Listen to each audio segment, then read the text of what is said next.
Okay, तो बेटा आज का जो सेशन हमने रखा है वो इसलिए रखा है because it is one of the most important part जब आपकी डिसीजन मेकिंग का टाइम आता है। ठीक है, तो आप में से बहुत सारे स्टूडेंट्स का अलग अलग लेवल पे डिसीजन मेकिंग होगा।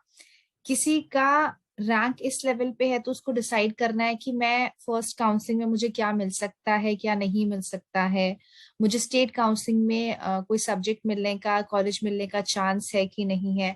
आप में से बहुत सारे स्टूडेंट्स इस स्टेटस में भी हैं कि जिनका रैंक बहुत अच्छा नहीं है एंड दे आर थिंकिंग कि दोबारा से आप एग्जाम लिखने बैठो या फिर जो है आप किसी प्राइवेट कॉलेज में एडमिशन लेना चाह रहे हो या जो भी सिनेरियो है। और इसके साथ साथ we are also going to discuss about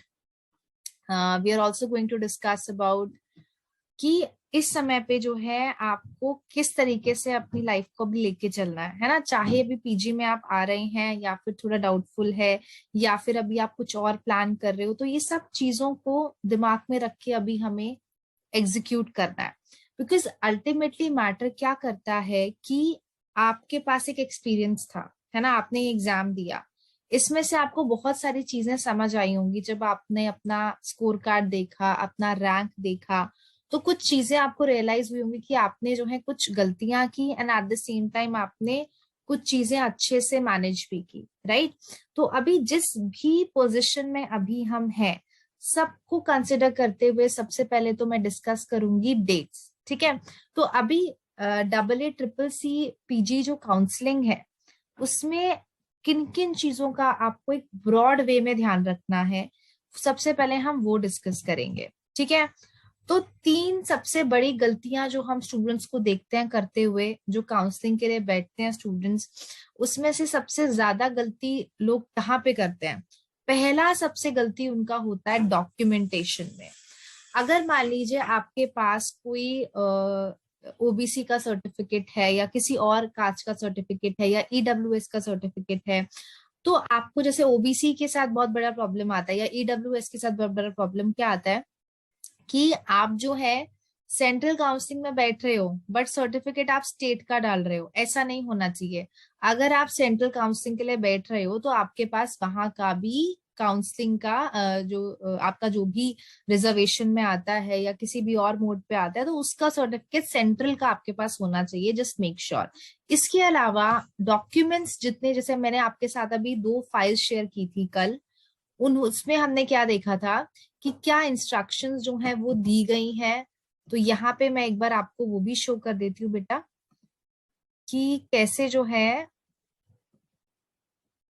dates जो है कैसे कैसे बताई गई हैं, तो उनका आपको ध्यान रखना है। और ये जो एक आपके साथ एक जो है बड़ी फाइल इंफॉर्मेशन बुलेटिन जो है शेयर किया था बच्चे, इसको आप ध्यान में रखें। इंफॉर्मेशन बुलेटिन में जो भी इंफॉर्मेशन सारी दी गई है उसको आपको बहुत ध्यान से गो थ्रू करना है कि at the time of counselling आपको कौन कौन से डॉक्यूमेंट्स रखने हैं। बिकॉज क्या होता है ना, first counselling is smooth, second counselling is okay, third जब आप स्ट्रे राउंड में आते हो तो बहुत सारे बच्चे इस वजह से काउंसलिंग में नहीं बैठ पाते या सीट सिक्योर नहीं कर पाते मॉप अप राउंड में, क्योंकि उनके डॉक्यूमेंट्स पूरे नहीं होते। I can give you an example of 3 students. सिर्फ उन्हें लगा कि हम मॉप अप में हो सकता है हमें कुछ मिले ही ना, है ना, उनका ये दिमाग में था कि मॉप अप में शायद हमें कुछ ना मिले। और अभी कुछ काउंसलिंग जैसे लास्ट आप देखो, जैसे आईपी यूनिवर्सिटी की काउंसलिंग थी तो उनका जो मॉप अप राउंड था वो इन हाउस हुआ था, मतलब उनकी यूनिवर्सिटी में हुआ था। तो इस तरीके से कुछ कुछ जगह पे जो मॉप अप राउंड है वो ऐसे भी होते हैं। तो जब आपके किसी 3 स्टूडेंट्स के डॉक्यूमेंट्स पूरे नहीं थे, सिर्फ इस कारण की वजह से उनको वो सीट नहीं दी गई एंड अल्टीमेटली वो उनसे जो लेसर डिजर्विंग कैंडिडेट्स थे जिनका रैंक उनसे भी कम था, उनको जो है वो सीट मिली। तो इसीलिए फर्स्ट ऑफ ऑल आज का दिन पूरा किस चीज में डेडिकेट करेंगे बेटा, सबसे पहले आपको डेडिकेट करना है ये टाइम कि आप जो है आपके पास डॉक्यूमेंट सारे के सारे पूरे हों। ठीक है, अभी देखो, अभी काउंसलिंग का क्या तरीका है, आपको जो वेबसाइट दी है उस वेबसाइट पे जाना है, जो यहाँ पे आपको दिख रहा है ये वेबसाइट पे जाएंगे हम, उसके बाद हम रजिस्ट्रेशन करेंगे। रजिस्ट्रेशन फी आपको पे करनी है, सिक्योरिटी मनी आपको देना है, और उसके बाद आपको लॉकिंग करनी है चॉइसेस की। इसके बारे में भी हम डिस्कस करेंगे किस चॉइस को प्रेफरेंस देना है और किस तरीके से चलना है। तो राउंड 1, राउंड 2 और अल्टीमेटली जाके जो है फिर अगर आपने रजिस्ट्रेशन किया हुआ है, अभी स्क्रीन सबको बेटा शो हो रही है कि नहीं हो रही है? यस, क्लियर है? ओके। ये क्या है, हम वेबसाइट के पोर्टल पे जाएंगे, उसके बाद हम अपना रजिस्ट्रेशन फी सब जो है डालेंगे। इस तरीके से first round, second round and ultimately finally जाके जो है, अगर आपने रजिस्ट्रेशन किया हुआ है और आपको पहले किसी राउंड में कोई भी सीट अलॉट नहीं हुई है, तो ही आप एलिजिबल हो स्ट्रे राउंड के लिए, अदरवाइज आप एलिजिबल नहीं होगे। ठीक है, तो फ्रेश रजिस्ट्रेशन नहीं ली जाती है। चॉइस फिलिंग अवेलेबल होती है हर काउंसलिंग के राउंड पे कि आप चॉइसेस जो है चेंज कर सकते हो, बट इसमें से जो है स्ट्रे राउंड के लिए आप तभी एलिजिबल होगे जब आपको इन तीनों में से जो है किसी भी राउंड में जो है सीट नहीं मिली है। ठीक है, is this clear to everyone? Yes. तो इस चीजों का ध्यान रखोगे, ये आपको करना है। और साथ में आपको जो है जो भी पूरा एनेक्शंस दिया गया है, जैसे देखो क्लियर कट है, डिसेबिलिटी सर्टिफिकेट इसी फॉर्मेट में चाहिए, प्रोफॉर्मा फॉर SC/ST सर्टिफिकेट यहाँ पे होगा, OBC NCL सर्टिफिकेट ऐसे जाएगा, EWS का इस तरीके से जाएगा, मेडिकल फिटनेस सर्टिफिकेट इस तरीके से जाएगा। तो ये सारी जो डिटेल्स हैं वो आपको यहाँ पे बच्चे दी गई हैं, इसीलिए यहाँ पे आपको बहुत ध्यान से जो है ये सारी सीट्स जो है अच्छे से इसको फिलअप करना है। तो आप देखो यहाँ पे कुछ कॉलेजेस का जो है साथ में ये भी बताया गया है कि कौन सी सीट ऑल इंडिया कोटा में है, कौन सी इंस्टीट्यूशनल कोटा में है, रिजर्वेशन पॉलिसी के बारे में बताया गया है यहाँ पे, साथ में क्या प्रोसेस रहेगी। तो ये एक बार हम अच्छे से आपको गो थ्रू करना है, जैसे तो ये एक बार सिर्फ रीड आउट करना, और जिसके जो जो सर्टिफिकेट्स यूज होने वाले हैं, जिसके पास जो जो सर्टिफिकेट लिए जो एलिजिबल है, मेक श्योर आप उसी फॉर्मेट में उन सर्टिफिकेट्स को बनवाओ।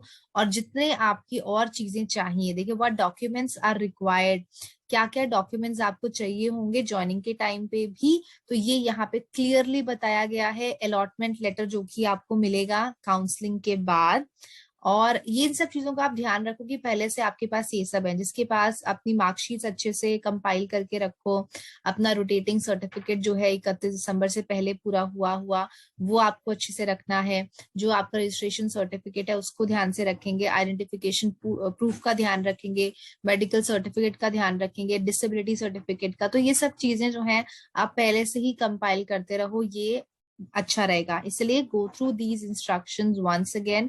ये फाइल मैंने आपके साथ शेयर की है जो आपको ध्यान रखनी है। अब हम यहाँ पे बात करते हैं बेटा, इंपॉर्टेंट डेट्स जो है वो भी यहाँ पे बताई गई हैं, जिसकी फाइल मैंने शेयर की है, तो उसका भी आपको ध्यान रखना है। ठीक है, तो ये बेसिक इंस्ट्रक्शंस हैं जो कि सब लोग स्टूडेंट्स ध्यान रखेंगे। अब आते हैं अब हमारे मेन डाउट्स पे, है ना, मतलब मेन डाउट्स जो आपको डिसीजन मेकिंग के लिए अभी बहुत इंपॉर्टेंट रहेंगे, और ये चीजें अभी आपको डिसाइड करनी है। ठीक है, बिकॉज अल्टीमेटली जब हम एग्जाम देते हैं उसके बाद आप क्या करने वाले हो, आपका अल्टीमेट जर्नी क्या होने वाला है, ये अभी आपको डिसाइड करना है, और इस टाइम पे आप उस चीज को जो है ध्यान में रखेंगे। तो अभी मैं आपसे सबसे पहले यहाँ पे आपको दिखाती हूँ कि फर्स्ट राउंड का जो लास्ट ईयर का काउंसलिंग था, ठीक है, फर्स्ट ईयर का जो लास्ट इसका काउंसलिंग था उसमें किस तरीके से रिजल्ट रहा था, और उसको हम ध्यान में रख के चलें तो आपको कौन सी सीट मिलने की जो है संभावना हो सकती है। ये मैं राउंड 1 का डिस्कस कर रही हूँ, बिकॉज राउंड 1 से बहुत सारी चीजें क्लियर हो जाती हैं, तो मैं यहाँ पे डिस्कस कर रही हूँ। ठीक है, तो यहाँ पे आप देखो कि यहाँ पे हम देख रहे हैं कि राउंड 1 में ये सेंट्रल काउंसलिंग की बात कर रहे हैं। ठीक है, तो सेंट्रल काउंसलिंग में आप देखेंगे कि किस तरीके से जो है कौन से रैंक पे क्या सीट मिला। ठीक है, तो ये जो है रैंक यहाँ पे बात करें कि रैंक 1, रैंक 2, रैंक 3 ने जो है क्या क्या लिया। तो अगर आपकी रैंक विद इन 100 है ना, अगर आपकी रैंक जो है विद इन 100 है, तो आपको बहुत आराम से किसी भी सेंट्रल कॉलेज में, that is all India institute of Ayurveda, BHU, NIA, Jamnagar, या फिर जो है नॉर्थ इंडिया इंस्टीट्यूट जो है वो भी सेंट्रल में ही अब आने लगा है। तो उसमें से आपको कोई ना कोई क्लिनिकल ब्रांच जो है मिल सकती है, या फिर नॉन क्लिनिकल के चांसेस भी हो सकते हैं अगर आप एक अच्छे इंस्टीट्यूट की तरफ मूव कर रहे हो तो। ठीक है, तो अगर आपकी रैंक 100 के अंदर है तो आपको जो है ये सब एलिजिबिलिटी होगी। जैसे मैं अभी एग्जांपल लेती हूँ, जैसे यहाँ पे ये हमारी स्टूडेंट ही है all India institute of Ayurveda में, उनको जो है प्रसूति अलॉट हुआ था, सौम्या, जो कि कर्नाटका स्टेट रैंक 1B थी। ठीक है, अब देखो जो फर्स्ट रैंक थी लास्ट ईयर, इन्होंने लिया था all India institute of Ayurveda का शल्य। ठीक है, ओपन जनरल कैटेगरी से। फिर उसके बाद सेकेंड रैंक का जो स्टूडेंट रही उसने प्रसूति लिया है BHU का। इसके बाद जो बाकी रैंक्स आते गए, इन्होंने ऑल इंडिया की काउंसलिंग में ही मतलब ऑल इंडिया लेवल की काउंसलिंग में ही स्टेट कॉलेज को प्रेफरेंस दी है, जो कि है पोद्दार कॉलेज। ठीक है, तो ये ऑल इंडिया कोटा के थ्रू गई हैं गवर्नमेंट स्टेट कॉलेज में। इसके अलावा बाकी आप जब देख रहे हो जितने बाकी सारे इंस्टीट्यूट्स के जो स्टूडेंट्स हैं वो सारे सेंट्रल की तरफ गए हैं। ठीक है, तो जो टॉप 100 के स्टूडेंट्स रहते हैं यूजुअली उनका प्रेफरेंस होता है कि हम सेंट्रल काउंसलिंग में किसी मतलब ऑल इंडिया काउंसलिंग में किसी सेंट्रल इंस्टीट्यूट की तरफ मूव करें। ठीक है, बट बहुत सारी चीजें उस पर डिपेंड करती है कि आपको कौन सा सब्जेक्ट वहां पे मिल रहा है, आपकी कैटेगरी में मिल रहा है कि नहीं मिल रहा है, ओपन की कितनी सीट्स हैं, और कौन सा सब्जेक्ट आपको अलॉट वहां पे हो रहा है। तो आपको सबसे पहले क्या करना है, चॉइस फिलिंग के टाइम पे क्वेश्चन आता है कि आप किसको प्रेफरेंस दोगे, आप प्रेफरेंस दोगे सब्जेक्ट को या आप प्रेफरेंस दोगे कॉलेज को। आप में से बहुत सारे स्टूडेंट्स को ये डाउट होगा, यस और नो? आप में से बहुत सारे स्टूडेंट्स को ये डाउट होगा कि अभी जो है हम सब्जेक्ट को प्रेफरेंस दें या फिर जो है हम सब्जेक्ट को या फिर कॉलेज को प्रेफरेंस दें, है ना। This is a very common